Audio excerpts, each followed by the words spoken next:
morning.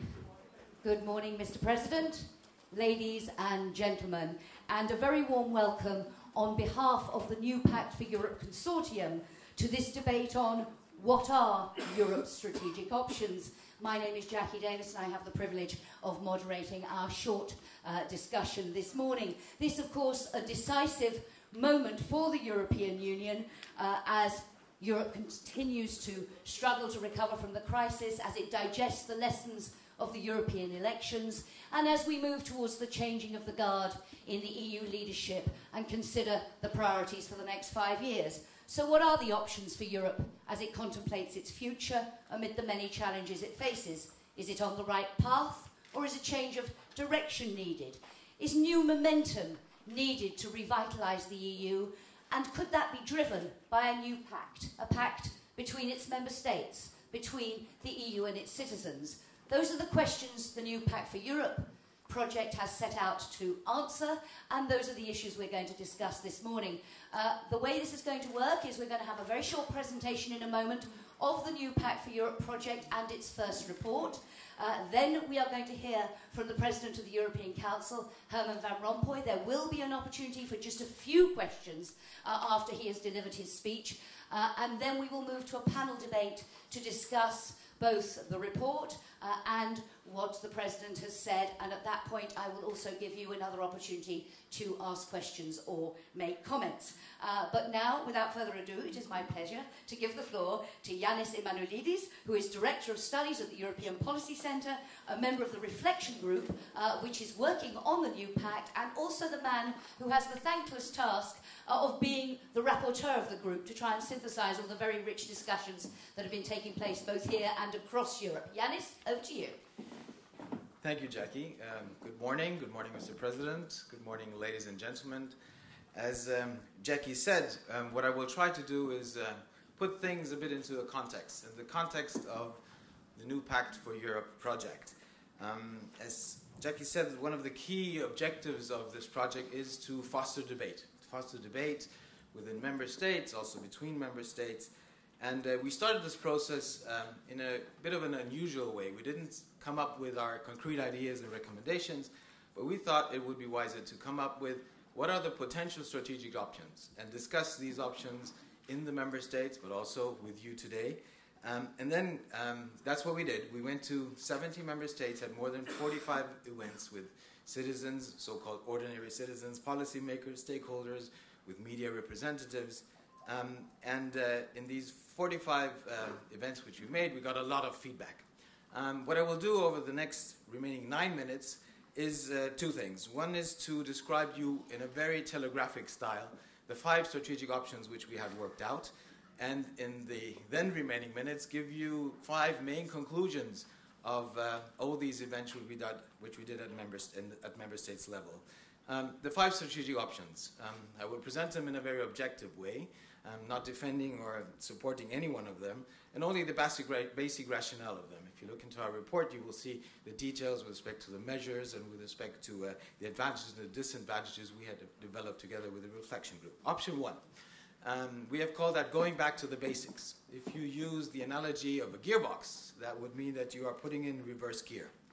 And the logic here is that integration has gone too far, that you need to abandon any moves towards an ever closer union, that you should never become an economic and political union in whatever sense. But on the contrary, that you need to perform a U-turn, that you need to undo mistakes of the past, maybe even dismantle the euro area as you know it, or have at least less centralization, maybe even renationalization, and that is the most promising way forward for the European Union, and that the EU needs to concentrate on what is the heart of the EU, which is the single market. Going back to the basics would, according to the advocates, not lead to the collapse of the EU. On the contrary, would rather herald the start of a more pragmatic and effective approach to European integration. Option 2, we've called this consolidating past achievements. Again, using the gearbox analogy is like putting in neutral while the vehicle is still moving. The EU has already introduced a lot of reforms. If you look back at what happened over the past 4 or 5 years, a lot of things happened would have been unthinkable some years ago. The advocates of this option would say that we have seen the worst behind us, we're on the path towards recovery, and you need to give reforms, especially at national level, time to work. And that it is now unrealistic because member states are not willing to go much further and pool sovereignty in key areas to try to pretend that you can make a major step now. You need to steer clear of over-ambitious attempts to deepen integration because that could backfire. And you need to concentrate, according to the advocates of this option, on delivery, especially when it comes to growth and to jobs. Option 3 is saying, we call this moving ahead ambitiously. If you use, again, the gearbox analogy, it is putting in a higher gear while staying in the same vehicle. What does it mean? That consolidation is not enough, that the crisis is not over. We're facing all the damages, the collateral effects of the crisis, and you need to be more ambitious with respect to a deepening of economic and monetary union, but also with respect to making the EU more democratic, increasing its democratic legitimacy. And you need an honest debate, an honest public debate about where the EU should be moving in the future. So it is about making the EU fit for the economic, social, political, and global challenges ahead. And you need to go beyond, advocates of this option say, the smallest common denominator. You need to go beyond what some say is muddling through. And that might require, yes, significant changes to the EU treaties. But if you do that, all the reforms should be done jointly, together, among all EU 28. So you need to find consensus, but consensus at the highest possible common denominator, which would not lead, obviously, to what some people call an economic and political union. So you will require compromises. You will also require different speeds, but you would not create some kind of a permanent pro-Europe. Option 4, we've called leaping forward. One could also say this is the federal option. We didn't give it that name because federal is a word which is being understood very differently by different people. Again, in the analogy of the gearbox, it is like putting in the highest gear, but maybe moving in different vehicles with different speeds. The logic of this option is that there's ample proof that EU is insufficiently equipped to face the challenges which we're facing, and that you need to take that major qualitative leap towards a fully fledged economic, fiscal, social, financial, and also political union with a strong European executive, some might call it a European government, with a strong legislature, both being able to take autonomous decisions reflecting the genuine European interest in creating what some might call a sui generis federal union, in order to overcome the contradiction between, on the one hand, having a post-national currency and the other one defending national interests. You would need supranational democratic political structures with strong discretionary power. And if that is not able to be done among all the 28, then the willing and the able should progress. And even if that means that you create a core Europe, even if that means that you need a separate new union with a separate treaty base, some might call this a Euro Union or a Euro treaty. The final option, option 5, says that we need to change the more or less Europe logic, that we need to go beyond the traditional debate about having more or less Europe, and that debate is exhausted. And that whether you follow the previous options which I mentioned, the logic of the 3 Ps is always prevalent. Either more or less politicization, more or less personalization, more or less parliamentarization. You need to go beyond that logic, beyond the simplistic logic of trying to copy the national model. The experience of the last decades have shown that there is a need, that the further transfer of national political and democratic concepts will not work, that attempts to copy the national model are unlikely because there are barriers. We have no European demos, we have no European public states. We don't even have a common lingua franca with which you communicate among 500 million. So it's not so it is not really advisable to copy the national model, also because the national model has its flaws, but still, and technocracy has its merits, but still you need to find ways of increasing the legitimacy of the EU, so you need to find ways how to make the EU more accountable to the public, to identify new ways involving the public, and boost the EU's capacities to safeguard the fundamental and basic social rights by strengthening the EU's caring dimension. So these are the 5 options. Going back to the basics, consolidating, moving ahead ambitiously, leaping forward, or changing the more or less Europe logic. Now to the second and final part, and that will take me much less time, the main conclusions of our more than 45 events in 17 member states. I think the first conclusion, I will have 5, is more of a general remark that there was no clear preference for any of the option. Many participants called even for a mixture of different options and a mixture of different measures which we had identified in each option category. Conclusion 2 was that option 1, i.e. going back to the basics, found less support than the other 4 options. The main reason was that going back would not really help to tackle current and future challenges. However, the notion of decentralization, the strict application of the subsidiarity principle, which was included in this option, is something which found support. But the idea to, for example, dismantle the euro area as we know it, or to abolish the common currency, that was definitely not supported. Third conclusion, the option 4, i.e. the leaping forward or the federal leap, found some support. And the main argument was that you need that kind of a leap because it's the only way to tackle the challenges.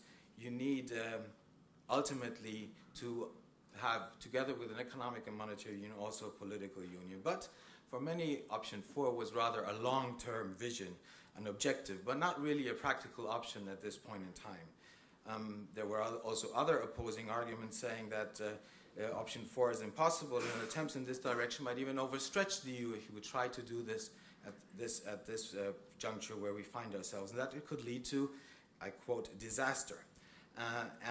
Another argument against option 4 was that it might create a much big division between member states as it would create a core Europe. Conclusion 4 was that option 2, the consolidating option, was perceived by many maybe not the best, but maybe the most realistic option. There was particular support from policymakers. The argument was we need to take a breath after all the things we've done over the past years, that the time is not ripe to move now more ambitiously, especially if this requires a treaty change. But although there was the appreciation that option 2 is the most realistic, there was also the feeling among many that the EU cannot afford to stay where it is, that the EU needs to move ahead considering the current state of affairs, but also future challenges. And the fifth conclusion is that option 3, what we've called the moving ahead ambitiously option, is for many a realistic, while at the same time also ambitious alternative, which follows a step-by-step logic. You could also call it incremental logic. And on this, on this option, you could base a compromise which incorporates ingredients from other options, also, among other things, from option 5, i.e. measures to increase accountability. And a good number of those who participated in our events, whether they came from the euro or the non-euro countries, were saying that yes, the euro countries need to integrate further in order to stabilize with the euro, but they need to be worried about not closing the door for those who want to join in the future. So these are the 5 options which we had worked out, some of the main conclusions which we can draw from all these events which we've done, and now we're in the process of trying to digest all that and come up with a second report with concrete ideas, concrete recommendation, and today's event is about also helping us in that process. So I'm looking forward to the speech of the President and to the inspiration we can get from that and to the discussion with all of you later on. Thank you very much indeed, Janis. Thank you so much. And quite an impossible feat to sum up so much work that has happened here, but as Janis said, across Europe at the same time. If you have any questions about the project, about the options, about the basic conclusions, you will be able to ask them. Janis will be with the panel later on, but it is now my honour and privilege to give the floor to Herman Van Rompuy, President of the European Council. Thank you so much for being with us, Mr. President, and over to you.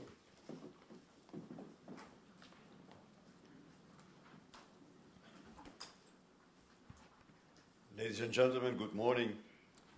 It's a pleasure to join you this morning for the launch of your new Pact for Europe. I know that you have been working on this for a long time with experts from a variety of backgrounds coming from all over Europe.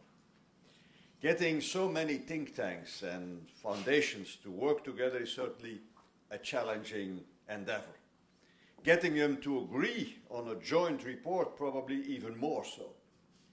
You must have had a taste of what negotiating a text in the European Council feels like.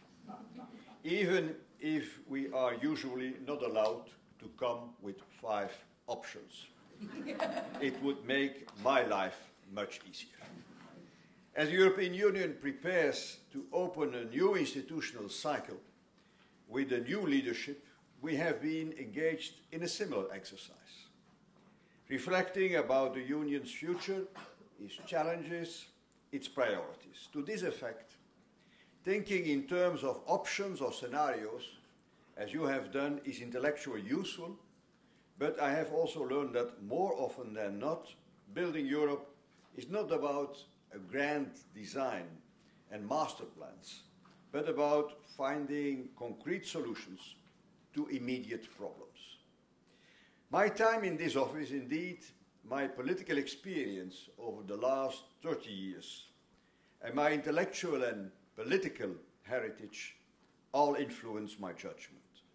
For a start, I can tell you that I find your two most extreme scenarios highly improbable.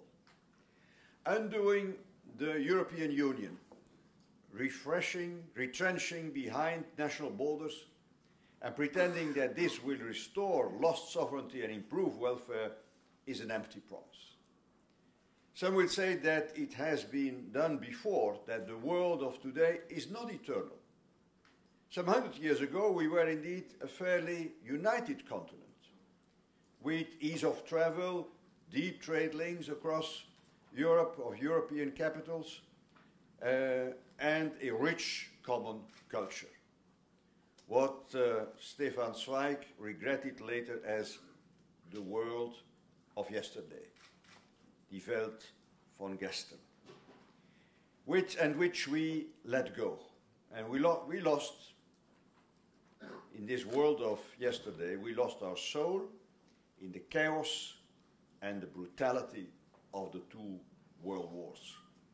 But I can tell you with confidence, returning from Ypres after a moving ceremony last Thursday, with the leaders of our 28 countries commemorating the centennial of the First World War. I can assure you that the historic responsibility to avoid this from happening again is still very present among European leaders, as it has, no doubt, among European people. The polar opposite of this option is that of a great leap forward, a so-called federal jump. While clearly preferable to European disunity and may be justified in a number of policy areas, it is probably equally improbable. Notwithstanding the vocal support for it in certain circles, this option does not seem to have sufficient support among the public at large, and it could even risk alienating the majority in the middle ground.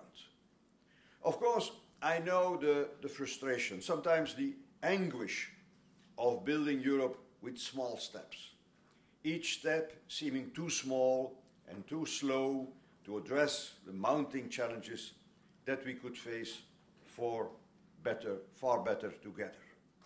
But when I look back, I can see the distance traveled and a stable sense of direction. Le cap est tenu. This is why I'm quite convinced that this method, unspectacular but powerful, will continue to be the European method for the time to come, for better and for worse. It means we are working between two extreme paths. We are left with shades of grey, a series of concrete and small steps. I believe that this is where we are, and this is where Europe is made. But when thinking about the future, the recent thinking of the European Council has focused more on what rather than how. The question for us is, what are the critical challenges for Europe, rather than the institutional setup to address these challenges? The underlying intuition is that when there is a will, there is a way. Just last week, the European Council has identified and agreed on 5 priorities that will shape the European agenda for the next years.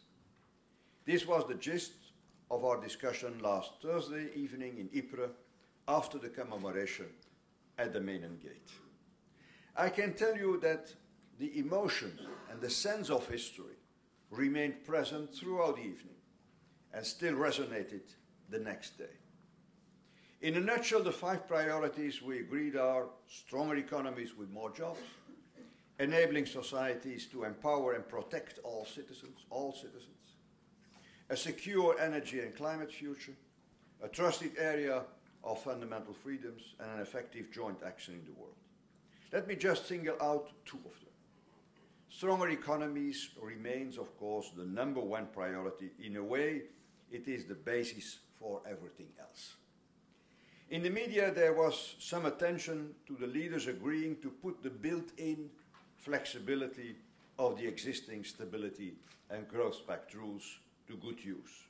This is indeed an important signal, but they are all most keenly aware that it can never be the only answer to the challenges of growth. That is first and foremost a matter of increasing Europe's growth potential, its competitiveness, which is too weak for us to preserve our social models. Here there are things we can and must do together, on the internal market and trade, for instance, and also work that member states have to do individually, such as structural reforms. Energy is the other priority I should like to underline. Geopolitical events, the worldwide energy competition, and the impact of climate change are triggering a rethink of our energy and climate strategy. Leaders want to avoid Europe relying to such a high extent on fuel and gas imports. To ensure our energy future is under full control, we want to build an energy union to guarantee access to energy that is at the same time affordable, secure, and green. On all these 5 points, we indicated concrete actions that should be taken. However, the European Council's main purpose was not to go into details, but to set the direction for the legislative work in the next 5 years, to achieve what people expect Europe to do. And that is what the treaty requires the European Council to do. These 5 priorities must guide the action and planning of the EU institutions in the years ahead. And it's important that all institutions organize their work accordingly. In 2 weeks' time, on the 16th of July, we will have an extra European Council meeting, among others, to have an exchange of views with our proposed candidate for the European Commission, President Jean-Claude Juncker, on the Commission's working programme. Of course, this looking ahead exercise comes at a very specific moment, not only at the start of a new 5-year cycle, but also as our countries are finally emerging from what, for many of them, was the worst economic crisis in a generation, and as public disenchantment with politics has spread. Leaders are all keenly aware of this double dimension and eager to show that together as a union, we can deliver results that matter for people. This brings me beyond the policy options in X, Y, or Z to some of the wider transversal questions that are underlying these priorities and that will certainly stimulate the European debate over the next 2 years. Let me just name 2. First, the question of the economic and monetary union versus the European Union. This has been a lingering question throughout my mandate. The euro crisis has indeed brought to light the fact that sharing a currency imposes a greater degree of interdependence than anybody had initially foreseen. This calls for a greater degree of political integration inside the monetary union, which is precisely what we have been working on these past years. However, this doesn't and shouldn't upset the original agreement at the heart of the European Union, in particular for those member states which have not and will not join the currency union. And I'm quite convinced that our institutions can be flexible enough to accommodate the needs of those countries that share the single currency and those that don't and that want a reformed European Union. Fine-tuning, such as a multi-layered institutional setup, takes time, but the experience of the last few years shows that every time we needed to, we have been able to accommodate the so-called ins as much as the outs via an inclusive process that acknowledges our differences. In this regard, last Friday, the European Council took an important step. We noted in paragraph 27, and I'm quoting now, that the concept of ever closer union allows for different paths of integration for different countries, allowing those that want to deepen integration to move ahead while respecting the wish of those who do not want to deepen any further. It is the first time we are saying this, and we hope it will reassure, in particular those in the United Kingdom who fear in inexorable integration logic.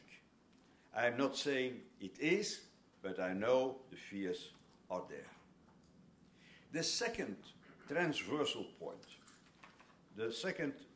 point I want to make is about European democracy and what is apparently a growing distrust of European citizens towards Europe. First, I would like to put things in perspective by offering you 2 data points. Commentators have been talking about a wave of populism taking over Europe.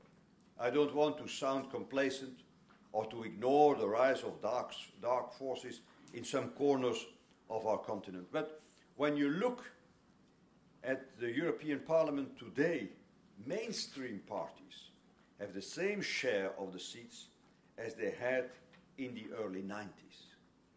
Analysts have also described at length opinion surveys, such as the Pew survey of the Eurobarometer, dissecting the growing and widespread distrust of European citizens towards European institutions.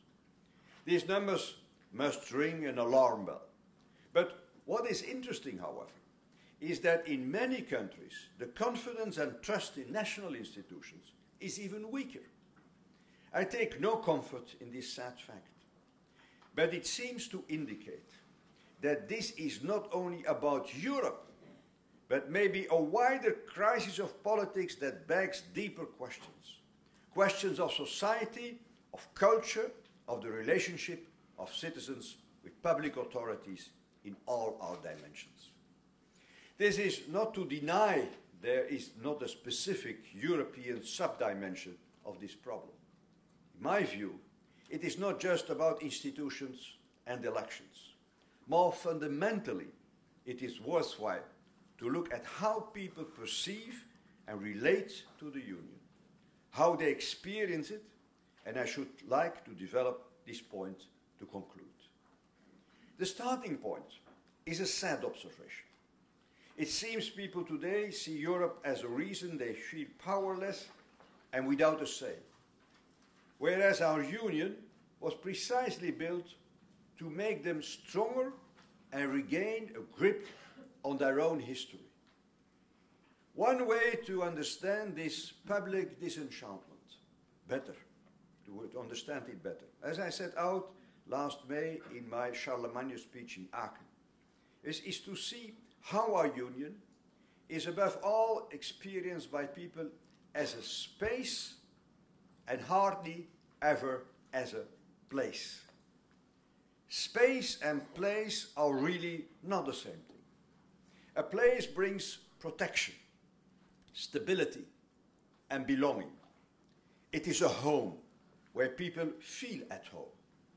A space, on the other hand, opens up movement and possibilities. It's about direction, speed, and time. As human beings, we need both. A space in which to fly and a nest we can call ours. We are very simple creatures. With Europe, our focus has always been on space. Just think about it. From the very start, the typical action was to remove borders for goods, workers, investment, to let people and companies move, take initiatives, seize opportunities. Even today, on fields as diverse as energy, telecom, or the digital economy, it is still about bringing down borders, creating this big common space. But we've never really thought of Europe as a home, a shelter. And today, we pay a price for it. For decades, it worked well. The open borders brought us huge opportunities for working, trading, studying abroad. And the impact of all the opening was mostly cushioned by economic growth and by the welfare states set up in parallel. Crucially, the division of labor through all these years was that Europe opened and national governments protected. And nobody expected otherwise. But things have changed. Globalization has put the welfare states under strain. The crisis forced European Union institutions into a new role. The result is a dramatic and rapid shift. Whereas for decades, Europe had been all about opening, liberating, unlocking, emancipating, empowering. Today it is suddenly seen as meddling, judging, prescribing, dictating, correcting, even punishing. Europe, the great opener of opportunities, is now perceived by many as an unwelcome intruder. The friend of freedom and space is seen as threat to protection and place. We need to get the balance right. It is essential for the Union to be also on the protecting side. It is urgent for the Union not to be seen as only benefiting business, but also employees. Not only the movers, but also the stayers. Not only those with diplomas and language skills, but all citizens. And all citizens and people, not only as consumers who like cheap products and a wide choice, but also as workers who can see in others competitors for their jobs. How to get this balance right? When it comes to protection, people expect two things from the European Union. First, for problems that individual countries are clearly not big enough to fight on their own, that the Union steps in. On global and cross-border issues, people really want Europe to defend their interests and keep threats at bay. Second, where national authorities are best placed to provide care, people expect that the Union does not get in that way.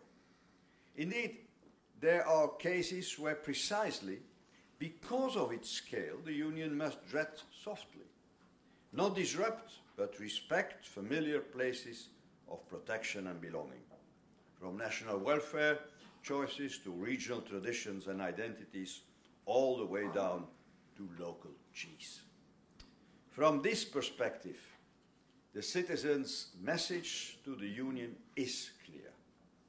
As the European Council summed it up last week, and I'm quoting European Council conclusions, the Union must be stronger outside, be more caring inside. For me, ladies and gentlemen, this is one of the main challenges ahead to regain people's confidence in our Union. It is because of issues like this one that, beyond our numerous policy challenges and the agenda for the next legislative cycle, the intellectual challenges I have briefly touched upon are possibly even more daunting. And I'm convinced that intellectuals and thinkers can and must play a critical role in charting our own way forward. This is why I want to congratulate you for the work done and invite you to keep working, because Europe needs you. Thank you. Thank you very much indeed.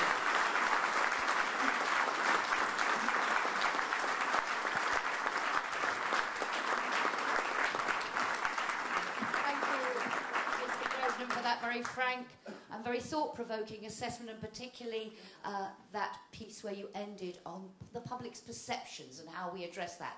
The space to fly, the place to nest. Where is that balance? very rich thinking for the work of the new Pact.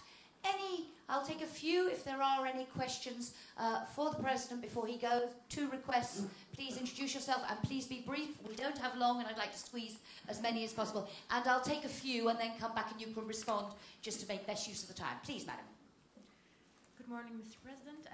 My name is Herman Van Rompuy. I represent the Social Platform.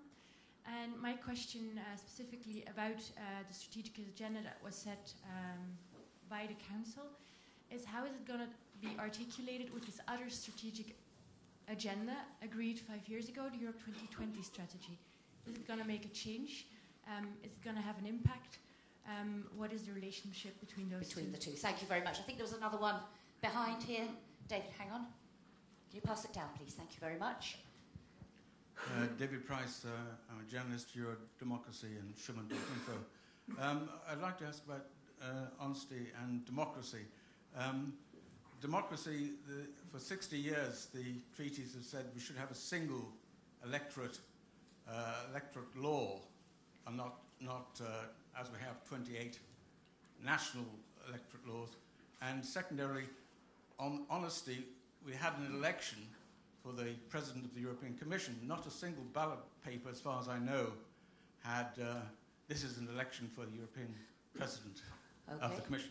Okay, we are featuring here on the future rather than what's just happened. But Verena, if I could somebody pass that? Thank you very much, please. Thank you very much, Verena Ringlauf, Stiftung Mercator in Germany. Mr. President, you underlined in your speech just how important it is that we ask ourselves this question of the what. What are the critical challenges that we face? How do we get to this place of making Europe more caring to the inside, more strong to the outside? Now, I wonder, in the interplay between civil society and European institutions, and especially in this interplay between civil society and the European Council, what do you consider the most important, but indeed the most pressing policy areas as this new political cycle starts here in Brussels? Thank you very much. Let's take those, and if there's time, I'll squeeze in a couple more. But Mr. President, please.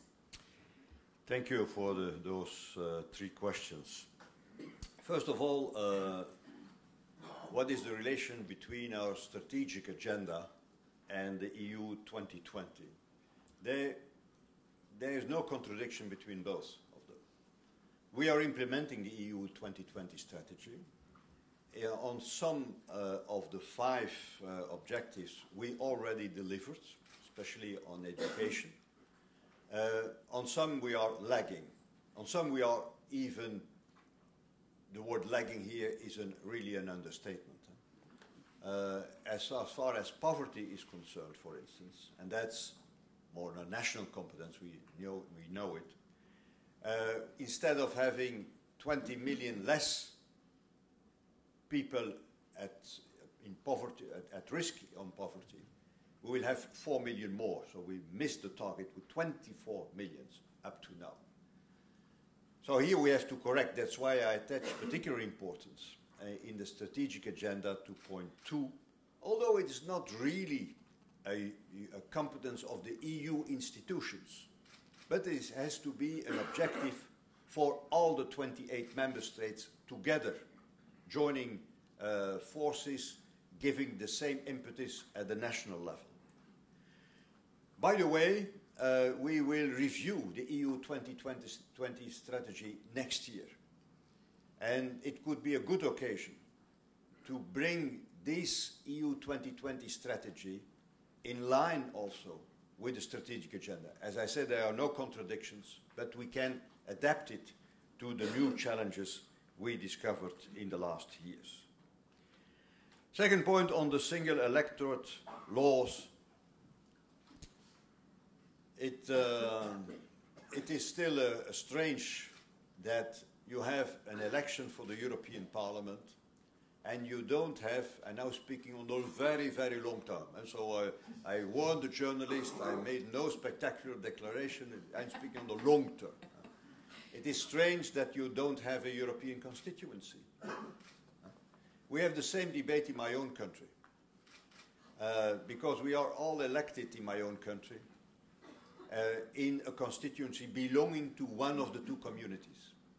There is no constituency covering both communities. We had one, but it was the source of a gigantic political problem.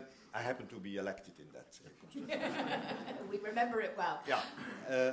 So I'd say in a real European election, you need also, not for all the seats, but you can imagine that for some of the seats, you can imagine that you are working with one European constituency, so that you have this really European feeling and the feeling of a European belonging.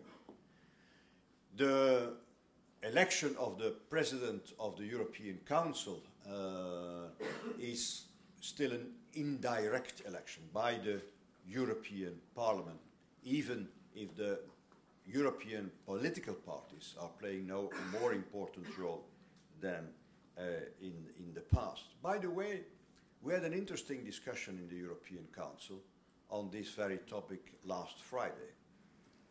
And it was striking that most prime ministers have not felt this appointment of the candidate of the Council for the presidency of the European Commission, have not felt it as some kind of power struggle between the European Council and the Parliament. Why? Because they all belong, most of them, belong to European political parties. And they were part of the decision-making process in their party. And so they were consequent, coherent with their own decisions. We appointed X, we appointed I as our candidate, and we convened that the party, the strongest party, would put forward its candidate. And so they were speaking also not only as presidents or as prime ministers, but also as members of political or European political parties, of people who are involved in the decision-making process at the highest level in those political parties. It's very striking when you listened carefully to the debate. It was not only as some kind of power struggle among the institutions. On the policy areas, if I understood your question rightly, we made a selection of 5 key areas. 5 key areas. I will not repeat them, not recall them. But if we focus already on those 5 areas, then we will have delivered a lot. My hope, and at the same time my fear, is if we can't deliver on climate, on growth and jobs, on migratory flows, on our role in the world defending our values and our interests, but more specifically on growth and jobs, if we can't deliver in 5 years' time, then the next European elections, my successor will not be able to deliver the same speech and saying that the mainstream parties have still the same relative share of votes as they had in the 90s. On the contrary, now we have still an overwhelming majority in the European Parliament of, let's call it in a caricatural way, pro-European parties. 70–75%. The Euro-negative parties had never been as strong as today. But I'm not sure that if we can't deliver, as an understatement, on key issues, the 5 when, and in the 5, some of them more than others, then the functioning, the well-functioning of the EU institutions is under threat. Mr. President, I know you have to go in a moment, but just one last question, if I might. You talked about the direction we're moving in and so on, but I just wondered, traditionally, crises have always been the time when European integration has advanced. It's only when you're up against it that you make those tough decisions. And you talked about the relationship between EMU and the EU. Do you think, you talked about 5 years' time, if we look back in 10 years' time, do you think that the crisis, that the reaction, that all of this very profound debate will mean that once again Europe emerges stronger from all of this, or do you fear that if we choose the wrong path now, it could be very much weaker? Are you optimistic, what do you hope and believe we will be saying about this moment when we look back at it in 10 years' time? Optimism and pessimism are feelings that are completely strange to me. So I only think in terms of hope and fear. But if you ask me not in 10 years' time, when you asked, you had put that very question 5 years ago, and I would have checked my answer, I would have been ridiculous. Because so many things happened in the meantime. But my fear is that as things are going better, also economically, although we have a long way to go and we know this, but as things are going better and we survive the existential threat to the Eurozone, and we're now coming in calmer waters financially speaking, and there are perspectives economically, even if they are weak and even and so on and so on. I know I have to be cautious. But that when there is no pressure anymore, not sufficient pressure, from outside, external pressure, the need to reform weakens. And I had some experience, and I'm always, as you know, very prudent, but in December last year we had a discussion about the so-called mutually agreed contractual arrangements. That was not a term that you can use during the election campaign. But it was about how, in some way, to engage member states more in structural reforms. Because we found that the country-specific recommendations, another bureaucratic word, were not engaging enough. And that the macroeconomic imbalance procedure could come too late. So we need something in between. And this could be an instrument, a negotiation, some kind of contract, not in the legal way, in the legal sense, some kind of contract between the member states and the Commission/the Council. No go. For the first time, the second time, I was completely alone together with one of the most important leaders in our union. We fought during 1 hour, but there was no support for it, for two reasons. First reason was that it touches upon sovereignty. And the second reason was that it touches upon solidarity. For some of the leaders going too far, for other leaders not enough solidarity. But when you touch upon those very sensitive values or of concepts as sovereignty and solidarity, things can go wrong. And I felt for the very first time, and I will say it also to my successor, that there is some kind of reform fatigue. We need those contracts. We need more economic coordination. We need an economic union in an economic and monetary union. And we may not forget that the work is not completed. The work is not finished. And if there is no pressure from outside, the pressure has to come from the EU institutions themselves. So that instead of having a financial pressure, you need an institutional pressure. And that's why I wish the new President of the European Commission and my successor good luck. Ladies and gentlemen, will you join me in thanking President Van Rompuy so very much? Thank you. It's been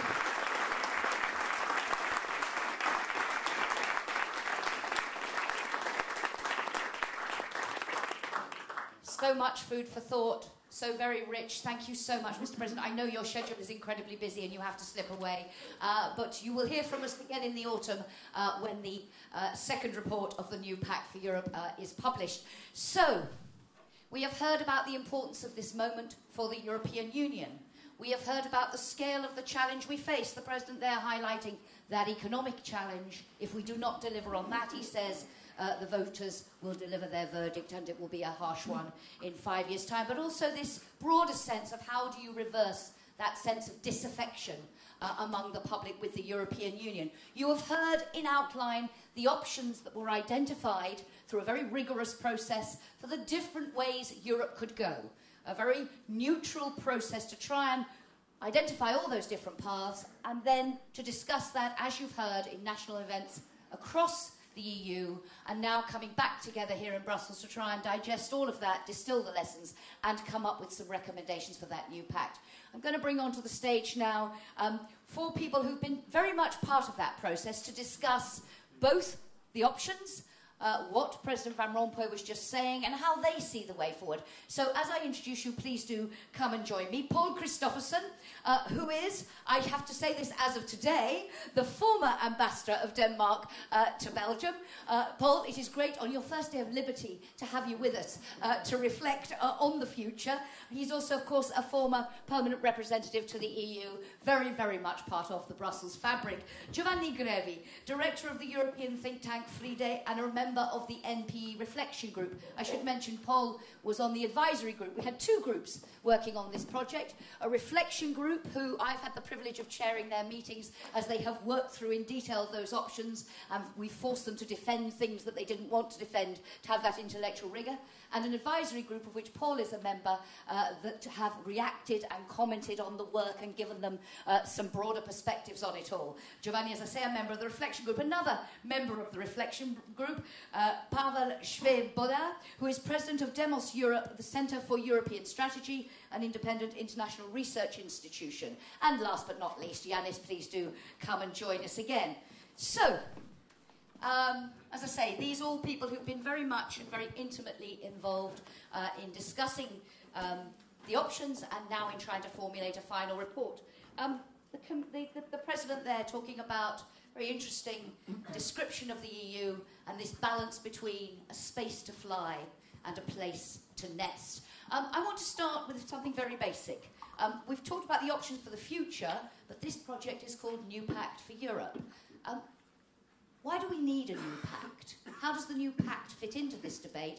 And why, if we need one, do we need it now? Paul, an opening thought from you, if you will. How can the pact help to address those issues the President was just raising?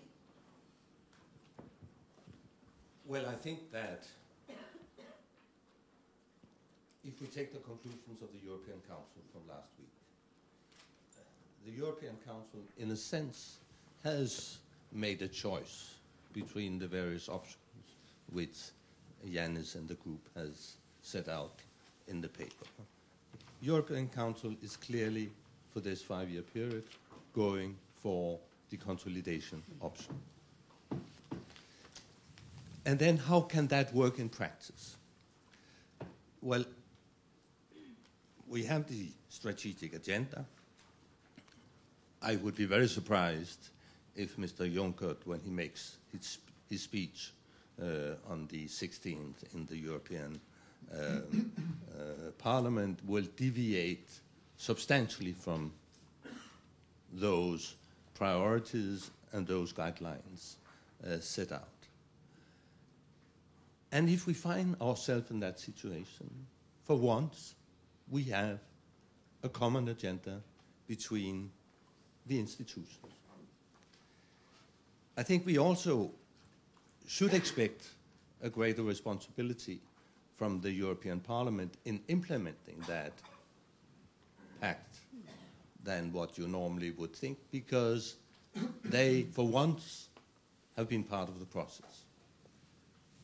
Whether or not then afterwards you turn that into an institutional agreement really doesn't matter, as long as we are looking for, on the next 5-year period, more or less in the same way.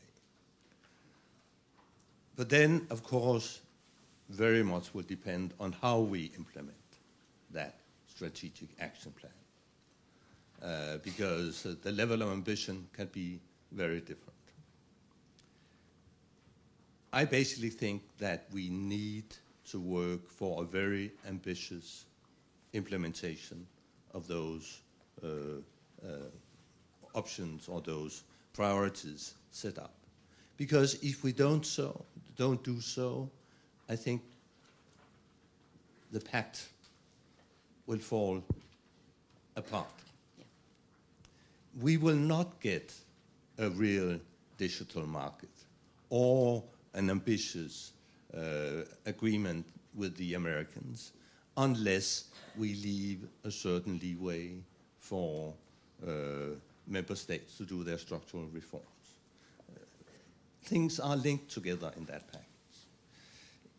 We don't get what we want to achieve on climate and on energy unless we get to an agreement between the new member states, with Poland in the forefront, and the others. So already in that sense, this is a pact in the sense that it represents an agreement between member states. And the question now, as you say, is how do we implement it? And question as well, it maybe we now have between the institutions, assuming everything goes according to plan on July the 16th.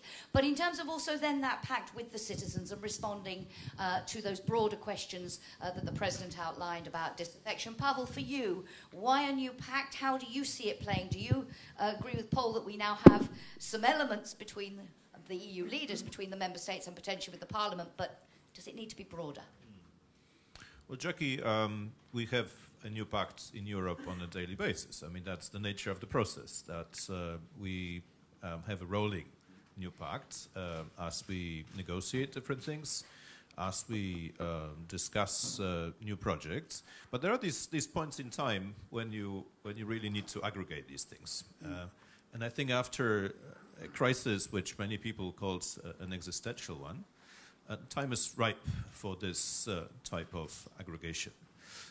In business, companies sometimes experience what they call near-death moments. And a number of very successful global companies have gone through that experience. IBM is one example. In '94, it almost went underwater. And what happens then is that these companies try to reinvent themselves.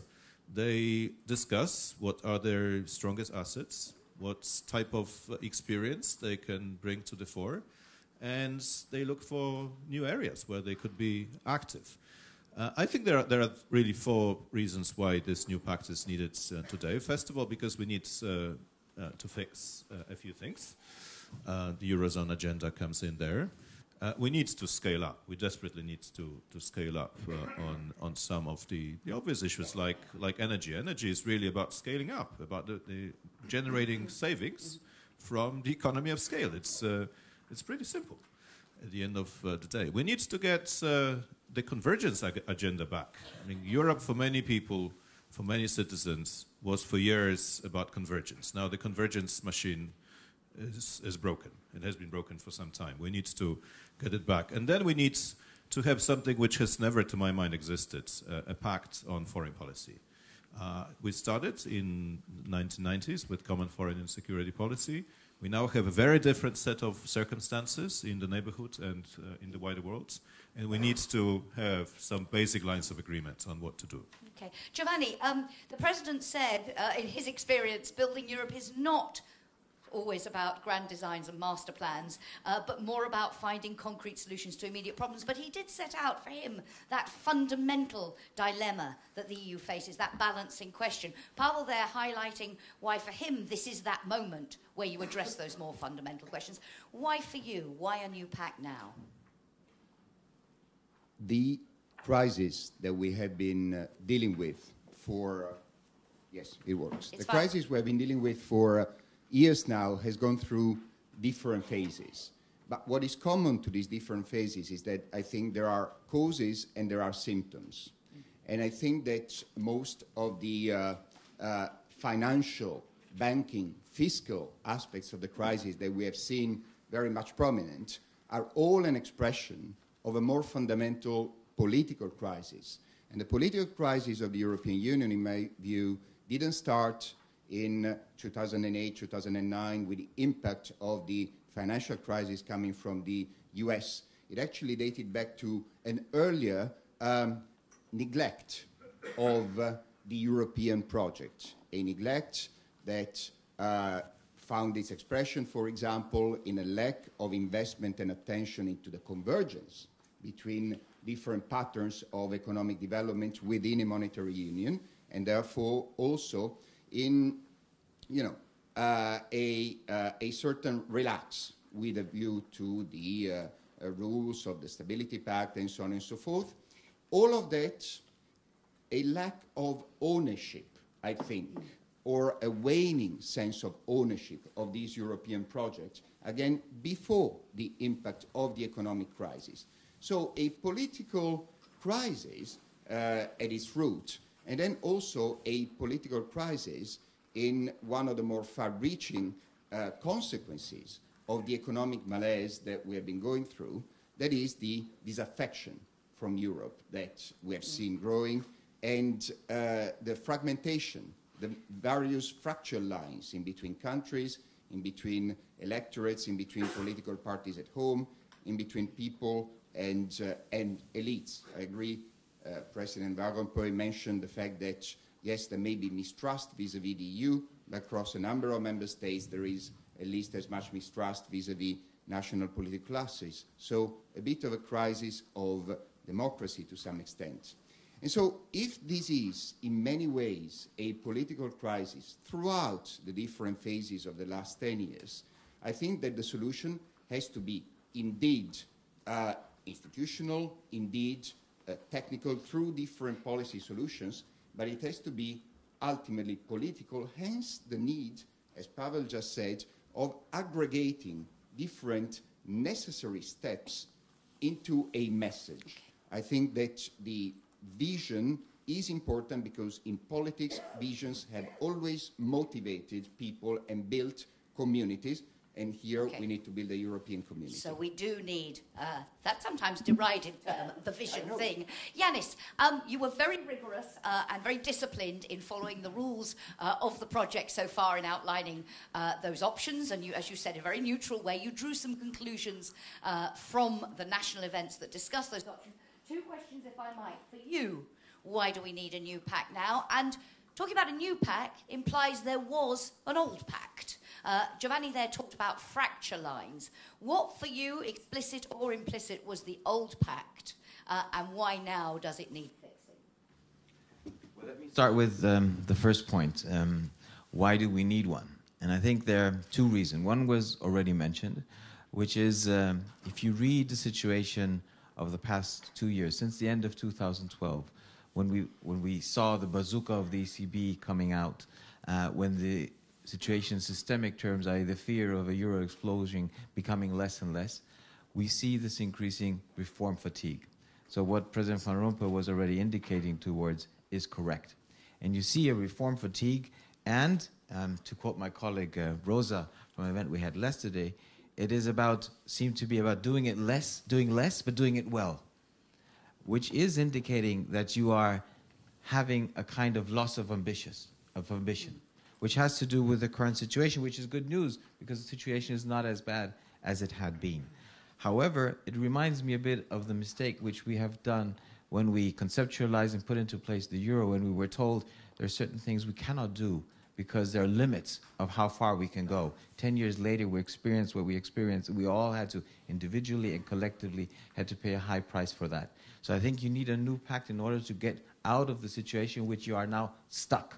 And I think it's no coincidence that Herman Van Rompuy ended by saying, I hope that the President of the European Commission and the European Council will be able to create that kind of momentum. And I think you need to help them.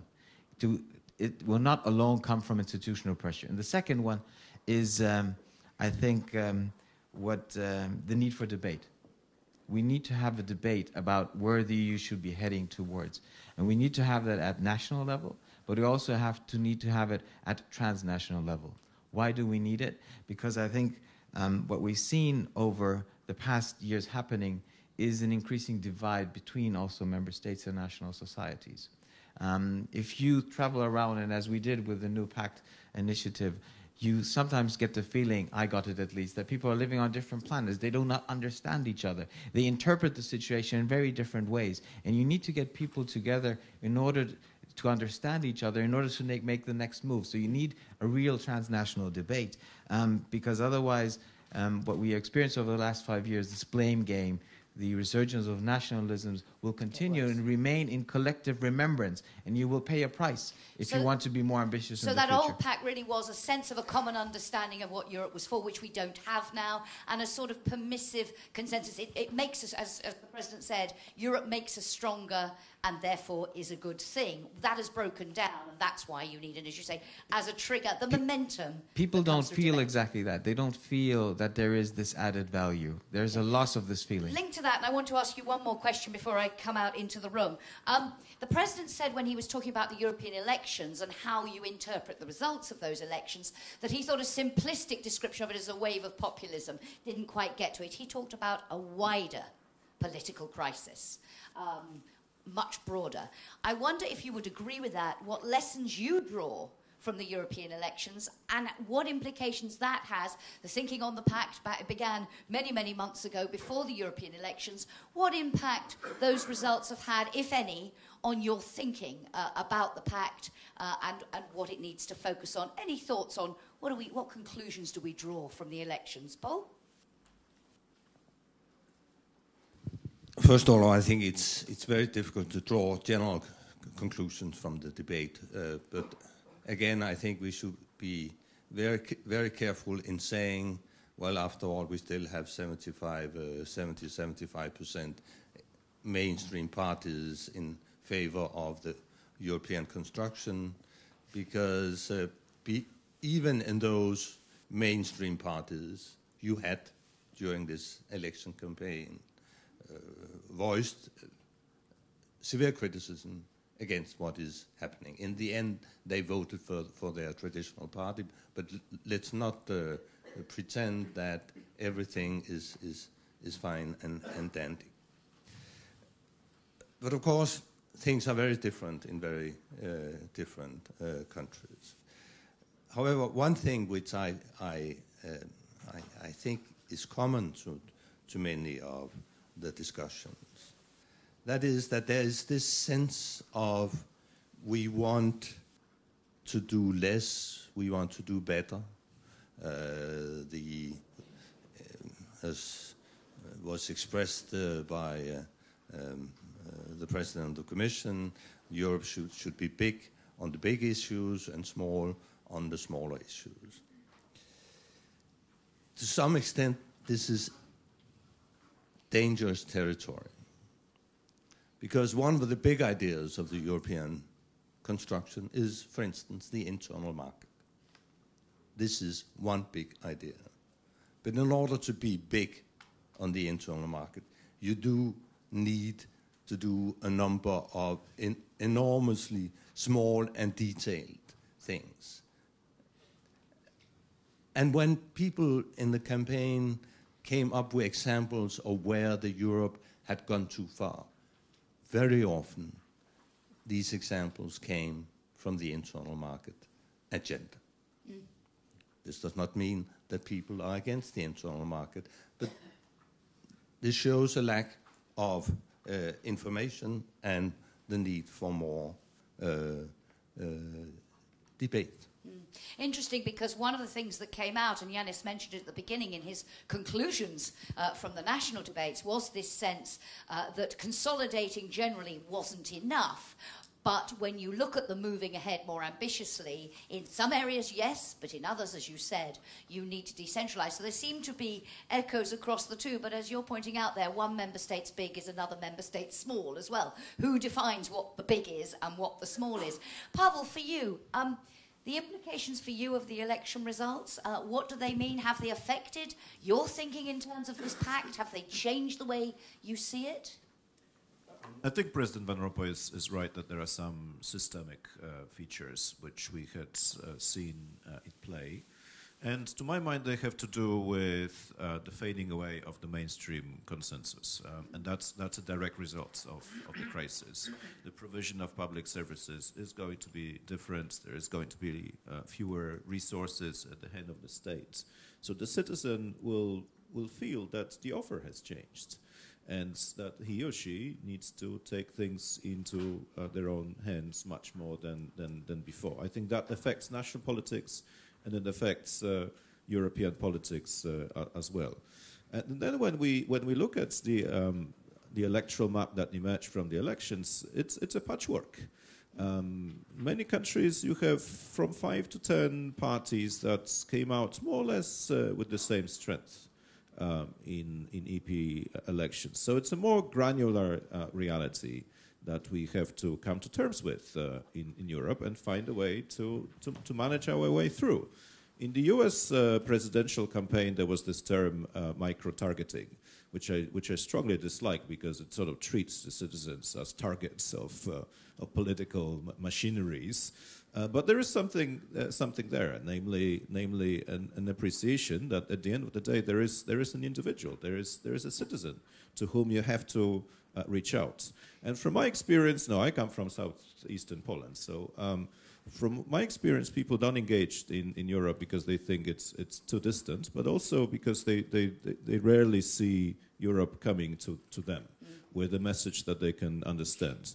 They don't engage because they think this is an abstract world in which they would not manage to get across. And something should be done about that, because we need people to engage much more, and we need the European institutions to realize that at the end of the day, there are these people out there who count. So it's a more complex picture than perhaps has been portrayed.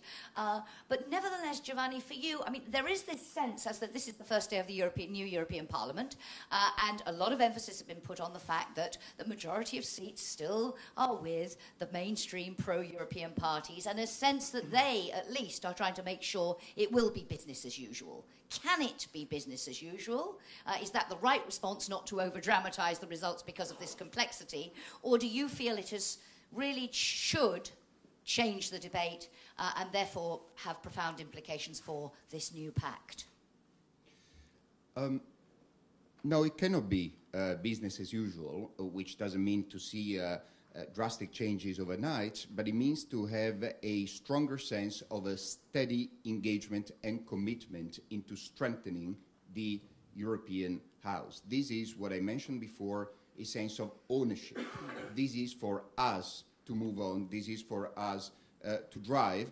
And this is for us to go out and rally to these projects, not only those who have expressed their views and their votes in a, shall we say, Eurosceptic direction, but also the 57% across the Union who have not bothered to vote. There is a huge political market out there. It is not a lost cause. It is a cause to be made. It is an argument to be made. It is a debate to be had. If after 5 years of crisis we have seen the results that we have seen, I think that there is a lot of reason for concern, because in particular in some countries the trends point to a defensive, sometimes rancorous reaction towards Europe and towards diversity at large that Europe to some extent embodies. But the results have also shown a certain resilience of mainstream political families. Not enough. Not enough because that resilience will not be sustainable if mainstream, shall we say, pro-European politicians do not go out and try to rally, conquer this very, very large, potentially swing political market and political and voters to the merits of further European integration where relevant. Of course, not for the sake of it, but where relevant. I think that the case can be made that in a number of issues, in this, the global context was mentioned, perhaps we can go back to that, a very strong case can be made that more can be achieved through Europe. Thank you. Thank you. Janis, in your post-summit analysis, you did describe the Euro election results as a wake-up call. You said they should be a wake-up call. So for you, what are the implications? And perhaps if I can also move us on a little bit, I will be coming out to all of you shortly. But one of the things the report does is it does not just look at what the options are. It looks at what the challenges are. And a rigorous exercise that you went through of identifying the different dimensions of those challenges, the socio-economic, the political, the societal, and that one Giovanni just mentioned, the external challenge. And we saw in the discussions in the national events a sense there of those challenges and a sort of ranking, if you like, of them. For you, what is the message of the elections? And do you agree with the president when he basically says, OK, if you want me to go through all those challenges and identify the key ones, if we don't fix jobs, growth competitiveness, then in 5 years' time, the voters are going to deliver a much starker lesson than the one we've just had. Would you agree with that? And therefore, does that become the central, the overriding challenge, that when we look at the options, the first question is, if they don't address that, then they're not an option, a realistic one? With respect to what are the lessons from the EP elections, I think there are two. One is one which I was not really surprised of. The other one is something which I think developed or is developing in a way which I would not have thought that it would develop. The first is that I think it's obvious that voters, and also the 57%, as Giovanni just mentioned, those who did not vote, were showing yellow cards. They were showing yellow cards towards the EU. The EU, how it is currently functioning or not functioning. I think it was less a yellow card towards European integration per se. I think a lot of people do not consider that there is an alternative to European integration. But with respect to how the EU is operating, they were showing a yellow card. But they were also showing a yellow card to their own national political elites, to the national establishment, the dissatisfaction with individual leaders and to the traditional elites, which also means, by the way, that national elites will have to deliver on that. We're asking maybe too much from the EU to do something with respect to the second yellow card. It's the national elites which have to deal with it, and they have to answer themselves whether the European level will help them to deal with the fact that that voters are showing them the yellow card. The second is referring a bit to the wake-up call. So the EP elections, yes, was a wake-up call in the traditional sense of what we're just discussing, but I think it was also a wake-up call in a different way. It was a wake-up call for, I think, many national governments, with the procedure, with the Spitzenkandidaten, with how they feel that they were pushed into the corner and had to, in the end, opt for Mr. Juncker. For many, it has felt like being a coup. And I think there will be a reaction to that feeling, to that appreciation at national level from national governments. Interestingly, though, the President suggested that wasn't the case, that was perhaps the country I know best portrayed it in that way, but that others felt that because they were members of the political families that chose the candidates, it wasn't really like that. You don't accept that? I don't believe that. I think that there was a lot of criticism also behind closed doors vis-à-vis how the process developed. And they themselves, I think, have to realize that they also committed certain mistakes. So if you in Dublin agree that this is your candidate, and then later on you have a problem with that, then also you have created that problem. But I think that there's more criticism than what we've seen and what we saw publicly in the UK and Hungary are not the only ones who have been critical. With respect to the main challenges, obviously it is jobs and growth which is key. But then the question is, how do you address, what do you do in order to fight that challenge or to do something about it? And there are different ways of doing that. And if you react to the fact that you have to do something about jobs and growth, you have to consider also other problems which you're facing. And I would summarize as the strategic challenge, or one strategic challenge, something which Giovanni already mentioned as a word, which is fragmentation. And yes, there is economic fragmentation within member states, between member states. There's a fragmentation between what I already mentioned earlier, national societies and member states. So there are different sources and dimensions of fragmentation, and you need to react to all of them at the same time, while having in mind that obviously jobs and growth are important. But if you deal with jobs and growth in a way which people feel is not, for example, socially sustainable, then you might be able to create more jobs, but people still will feel, well, it's creating the jobs we don't really want. So it is about how you're going to achieve jobs and growth, not only about achieving them. Okay. We'll come back. I'll give you all a chance to comment on that challenges question when I've been out to the audience. I also, thinking about what you were just saying about the coup, I wonder, and perhaps a thought from you, reflect on this a bit, is this new pact about more institutional change? Is it about tinkering with treaties, changing, addressing this power, whether you see it as a power grab or not, but this relationship between the council, the parliament, and so on? Or is actually that a little bit of the traditional way Brussels tends to think, let's talk institutions?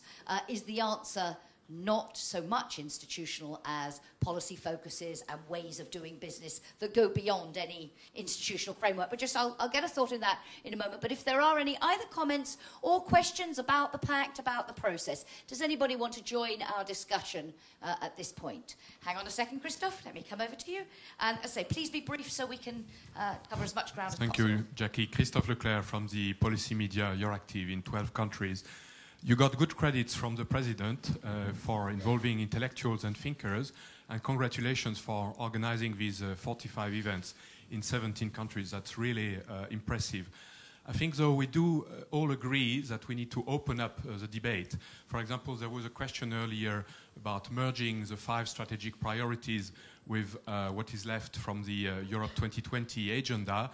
The president said, yes, we should merge them, combine them, etc. He didn't say how. So I have 2 questions. First of all, regarding the pact itself, how will you increase the press coverage regarding the 5 options that you are describing? And secondly, what would you recommend more generally to have a real debate on the replacement of Europe 2020, the 5 strategic priorities, and the options you are suggesting? You remember that 5 years ago there was no debate at all about Europe 2020, which may explain its little knowledge at national level. Thank you very much, Christophe. Any others? Hang on a second. I see one here towards the back. Thank you very much. Thank you, madam. Thank you. Elena Flores from the European Commission. I wanted to offer 3 ideas for thought. One is that it seems to me it is important to, whatever option we take, that it is clear where decisions are, and then citizens can align expectations with the decision making, because currently sometimes it's really very blurred, and everybody, both European level and national level, seem to, being responsible for things, and that should possibly help to clarify expectations for the citizens. The second is that it seems to me that it is currently more difficult to have kind of common goals like Europe has one view on things, because we are touching upon issues that belong more at the core of the political choices. And therefore, maybe we need to be more explicit when we discuss what Europe is going to do, what is the political choice. And the third one, it seems to me that there might be some contradiction between something that President Van Rompuy mentioned. He mentioned 2 things. Talking about how to face reform fatigue, he said we need to find an instrument to reinforce the institutional pressure, not leave everything to the financial. But he also said that we need to avoid that Europe is perceived as an unwelcome, intrusive actor. So when thinking about these new possible instruments, I think that we really need to avoid that this is perceived as being an unwelcome, intrusive actor. Okay, which comes back to that neat phrase he used to describe that sense. He said the EU is always focused on being the space to fly, not on the place to nest, the security, as it were, and that's where that comes from, and maybe the EU needs to redress that balance. Is there one more before? Yes, please. Thank you. Bettina Muschat, European External Action Service. I think 2 elements would need to be added to make the new Pact for Europe work. And I wonder whether you have an answer to how to do it. One is, how can we enlist finally, after 60, 70 years of European integration, national politicians to really sell and stand for the project in an honest way? That has never happened. I come from a country, Germany, where there's never a European flag in front of the town hall, whereas in France, for example, at least there is a European flag in front of every town hall. Huh? The second element is the citizen per se. Every new generation thinks of Europe of today as an acquis, and I was grateful to President Van Rompuy to remind us of 1914 and of Ypres. But that's of course lost. I still had a grandfather who fought 2 world wars, but my niece doesn't have such historic insight anymore. Huh? So I think these are 2 elements that, if they are not addressed, they are fundamentals, in my view. The new Pact for Europe will remain very theoretical, and in 5 years and 10 years we will meet again around the same debates. Okay. Thank you. Question related to that. Yes, 2 world wars, not in many people's memory, but when we talk about the global dimension, the external challenge, of course, the Ukraine crisis has concentrated minds, certainly around the summit table. Should it also concentrate minds when we talk about the new pact? Reactions to what you've heard, and also just to pick up on, in the interest of time, because we only have 20 minutes left, this question of, for you, the most important challenges. Who would like to come in first? Paweł, please. Yes. Well, maybe the issue of how to get the capitals more engaged, which is crucial, and my reaction would be twofold. First of all, I think the capitals and politicians there need to show initiative, and once they need to see themselves as champions of a given area, whatever it is. And once they do so, they suddenly discover that the European context gives them a strong advantage also in domestic political terms, which is what, at the end of the day, they are mostly interested in. Some of them have an interest in the European context, but there are no 28 Alex Stoops out there. So it's, for me, crucial to ensure that they are champions of some flagship projects in the future agenda. I've watched Prime Minister Tusk once he championed the energy union. He suddenly rediscovered the European context. He's a fairly engaged European politician, I would say, but it made a difference just because he had a pet project of his own. So maybe the new European leadership could find a way to engage the national leaders more in that context. But my second reflection is that we should address some of the sensitive issues openly. And free movement of persons obviously comes to mind, given the debates about welfare tourism in so many countries. I think we've lost the sense of what free movement of persons was meant to be about. We see it as a burden, as a problem, as a challenge, but we have somehow forgotten that it's an essential part of the way the single market operates, that it's not enough if we want to have a more or less single European economy to have free flow of capital, goods and services, but you also need the free flow of labor that we have forgotten that was meant to serve a purpose. But if there are abuses, we should talk about them openly. And whenever we do, it works. The Posting of Workers Directive last year, which was amended successfully, upon a deal which saw Poland and France engage closely, is, to my mind, an example of how you can proceed. So that is part of that balancing act. Can I just also broaden your question a bit in the interest of time? You said, Paweł just said, you need to give them something they can champion. Herman Van Rompuy said, where there is a will, there is a way. As advocates for a new pact, I wonder how you're going to convince EU leaders who have been very busy over the last few years. The mood, let us face it, has not been great at EU summits. It's very fractious. There are a lot of fences that need to be built and repaired. How can you convince them that they do need a new pact? What's in it for them? How do we do that sell? Because without that, whatever you say in the final report, it will simply be put in a nice drawer unless they can see a benefit. I just wanted to add that into the mix in the interest of time and because I think it's a key question. Paul? Yes. If I take the strategic plan now adopted by the European Council, I basically think that there is general popular support for all of the items in that plan. So we now have a project for which members of the European Council has ownership, and it is also their duty to convince their population. So the debate about Europe is not about these new priorities. Everybody agrees that we need to move forward in these 4 or 5 items. The problem which we are facing is that in some countries you are contesting things which are actually the basis of the European construction. The question about free movement of labor was mentioned. The question about the priority of community law over national law is being questioned. So it is these basic issues that is up for debate and not the new priorities, because I think all of us agree. So our prime ministers have a double job. One is to move forward this agenda on which they now have agreed and do it, as I said earlier, in an ambitious way, but they also need to defend the basic European construction.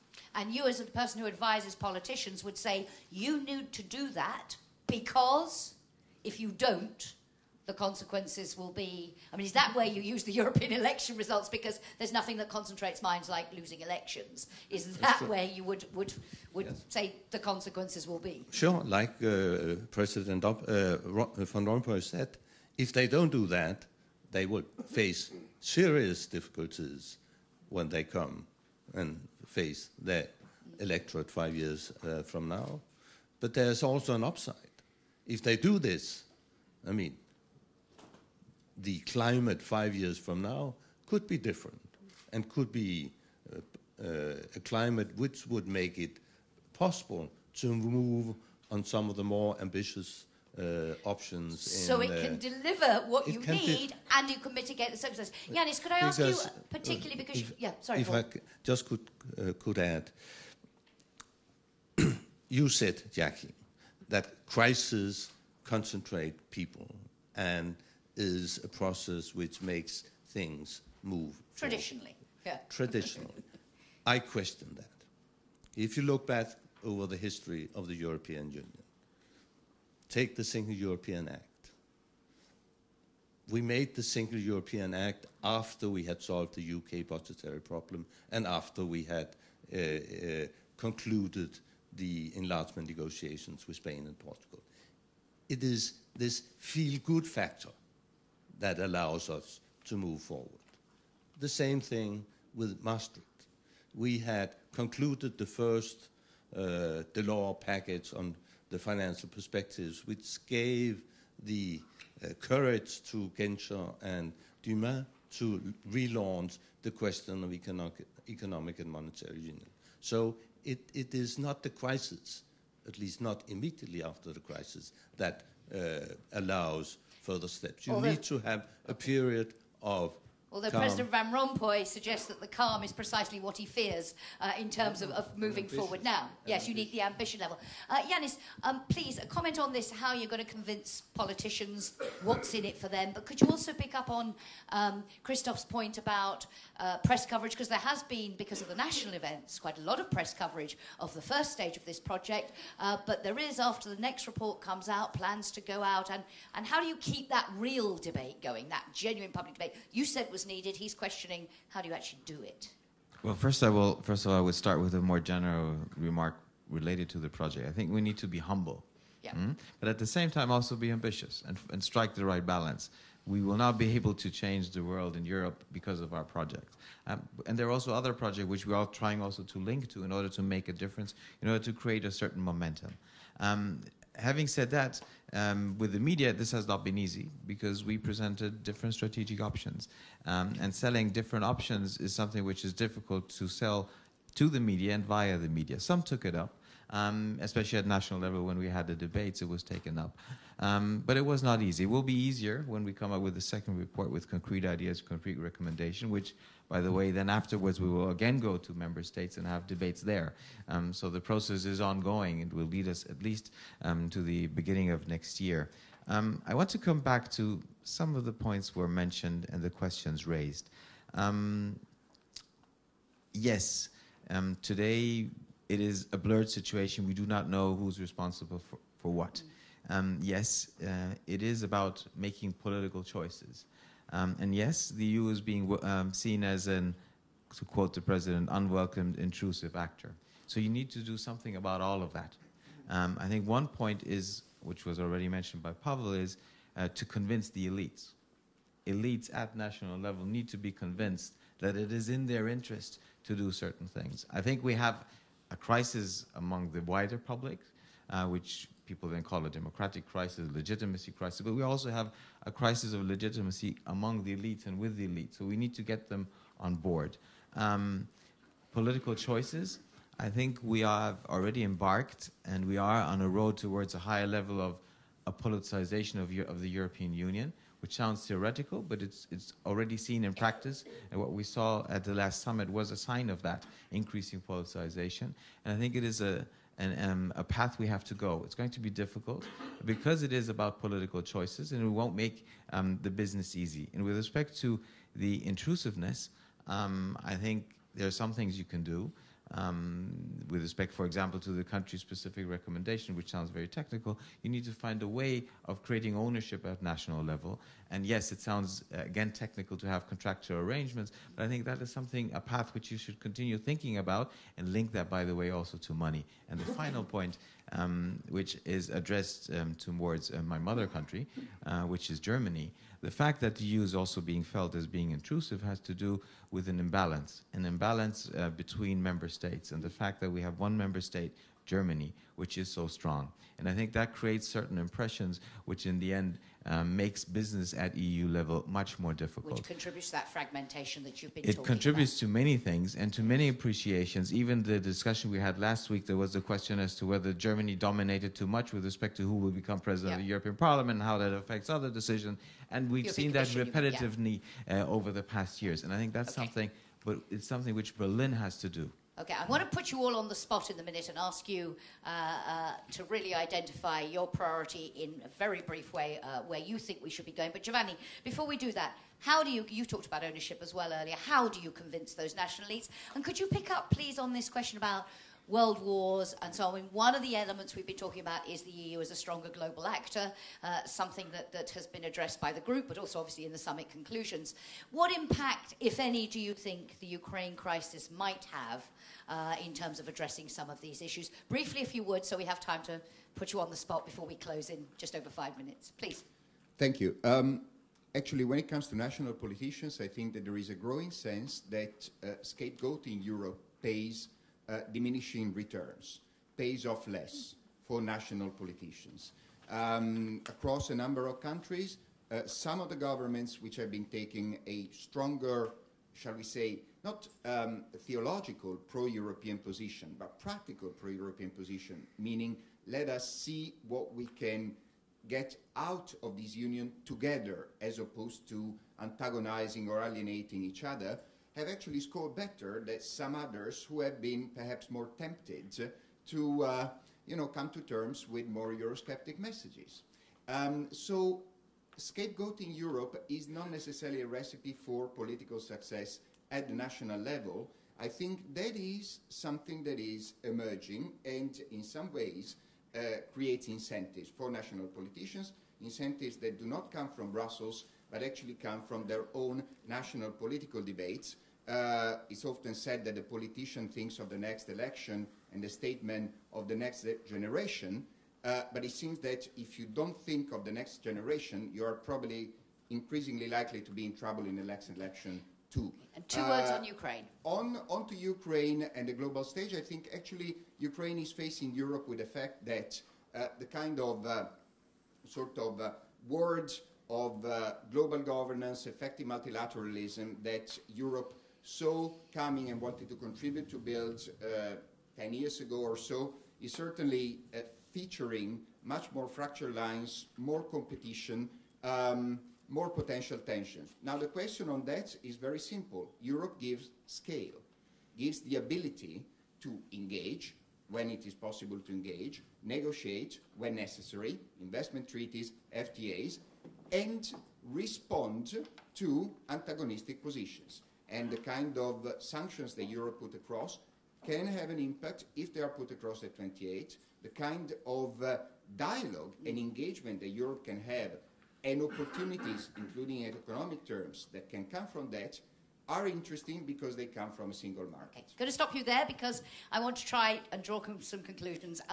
Janis just talked about being humble and ambitious, quite a difficult balancing act to strike. But I want to ask you, and I want to go back to Janis's car analogy and the gears that he talked about. For each of you, and you have 1 minute each, if you were to try and identify which gear, it's a double question really, which gear would you choose? The reverse gear, the neutral but moving, the highest gear as he put it, or change the gearbox altogether? Which for you is the right direction to set Europe on the course it needs to be on? And one specific idea, one specific suggestion, one priority to include in this pact to address the issues we've been discussing. I will go down the line. As I started with Paul on the first question, I will start with Giovanni on this last one. So, which gear and one idea? Giovanni. So I would probably take the third gear, and in terms of options, that means a pretty ambitious and yet incremental way ahead. And so in terms of driving, you would put the third gear, but you would probably keep the engine low in terms of giri. I don't know how you say that in English, but sort of 2,000, no more than that. You don't push the gear too high. Don't push the revs.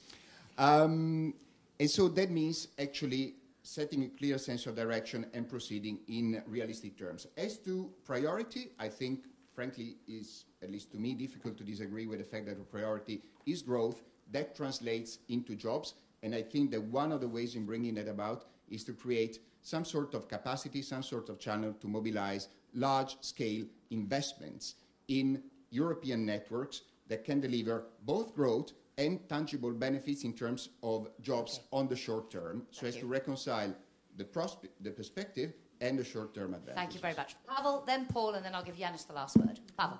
I'm not sure I'm a good person to ask about gears, Jackie, mostly because I only drive during weekends and it's an automatic. And during the week I are ride, you in drive or are you in neutral? Yes, and when you ride a bicycle, this question is less relevant, probably. But I think we need to connect the prosperity paradigm and the inclusiveness paradigm.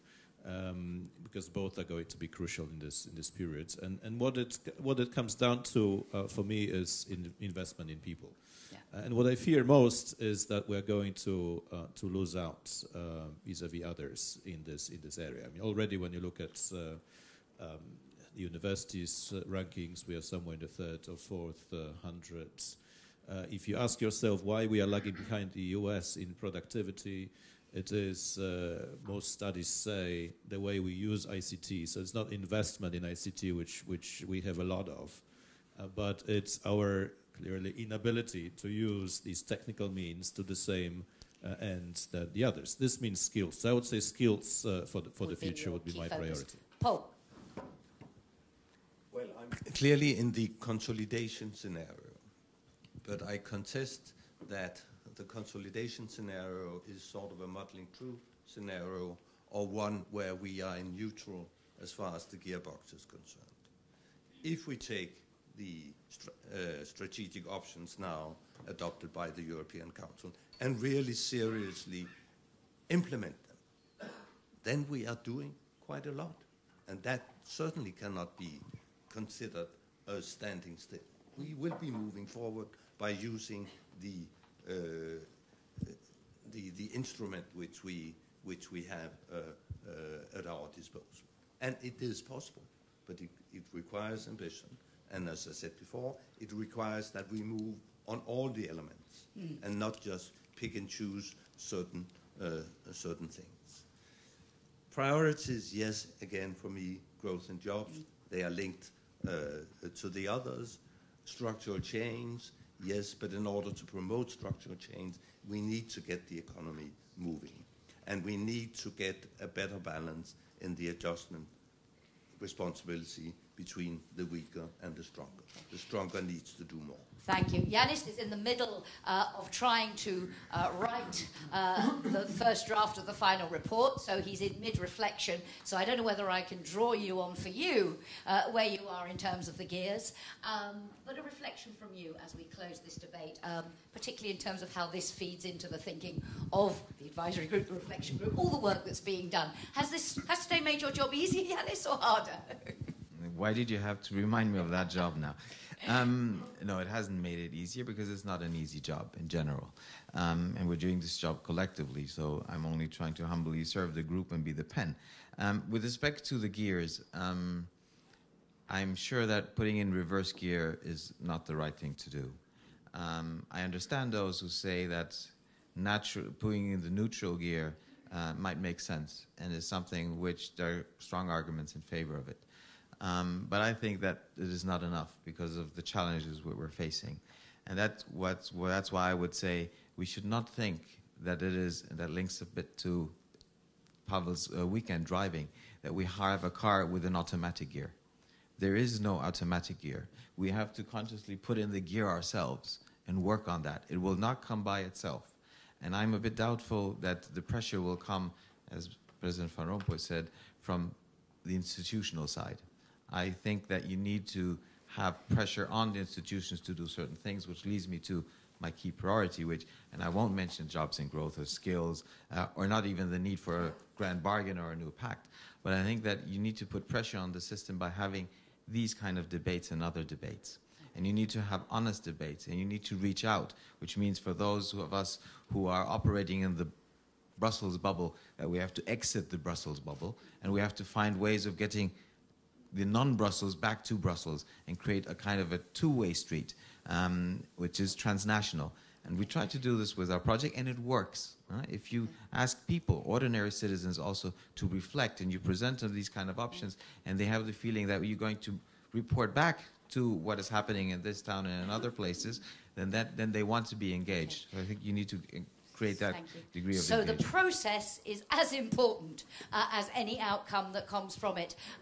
You will hear more in the autumn. As Janis says, he's the pen for the reflections that have been going on, very intense reflections on what the group thinks, how to interpret the results of all those national events. There will then be some more discussions around Europe of the outcome. So we will come back to you in the autumn. But in the meantime, ladies and gentlemen, will you join me in thanking our panel very much indeed?